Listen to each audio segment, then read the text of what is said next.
Day one of the Masters, and we're joined by Steve Ban, coach to Stuart and KJ Choi. Steve, welcome and thanks for joining us today. You're welcome. So, even par 72 today for Stuart despite 5 birdies. Was it a case of what might have been out there today? Look, after the start it was. Everything was fantastic on the range, and got off to a beautiful start, 2 under after 5.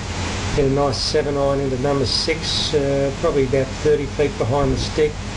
Very, very slick downhill putt, and it ran about 4 foot by, and he had a good putt coming back but just overread it a little bit and missed it, and then drove it maybe 6 inches off the fairway on number 7, and hit a wedge in, expecting the ball to jump a little bit, even though the rough's only 1.5 inches long here. Expected it to jump a little bit and got a bad lie in the front bunker, and all of a sudden he's back to square. But then it was very interesting.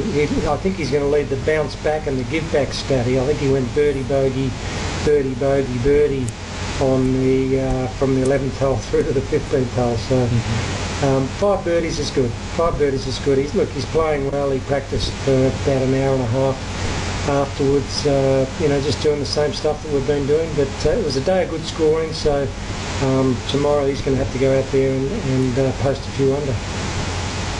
So the stat that sort of stood out today was that he hit about 6 out of 14 fairways. Was that costly for him? Oh, look, not really, because there's no real rough there, and when they say 6 out of 14 fairways, probably 5 of those he was, within a few feet off the fairway, with what most people at their public golf course would be very happy with the lie they had. I mean, the rough's like fairway on most golf courses, so no, I don't think that was the real problem. Look, the only drive that cost him a bogey was the drive on 14 where he had to chip out. Every other drive he had a clear shot to the green. Steve, you mentioned yesterday that the most important stat for the round today would be how committed Stuart was to each shot. So how did he do in that department today? Look, he was happy. He was happy with it. He probably to the viewer, the spectator out there, I mean, Stuart backed off quite a few shots today, which would sort of indicate that perhaps he wasn't committed and he was a little bit unsure, but his goal was to be totally committed to each shot, and every time he did back off today, as painful as it was to watch a few times, he came back into the shot totally committed. When he sensed he wasn't quite in the shot, he'd go back and start again. And look, the more you do that, the easier it is to be committed, and then obviously the backing off shots will go away. Now, it looks like it was a bit of a tough day for KJ. What specific areas did he struggle with today, and does he have time to work on anything before his next round?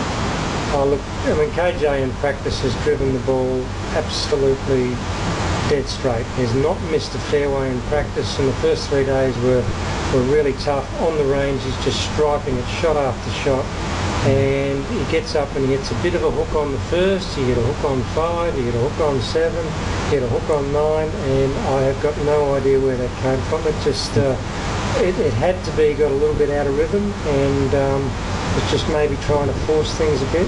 But then he sort of righted the ship, and he played really solid, picked up a nice birdie on number 15, then went for a little too much on 16, made double bogey and then bogeyed last. So, he should have got a par round out of it, but yeah, where those hook shots came from, I don't know.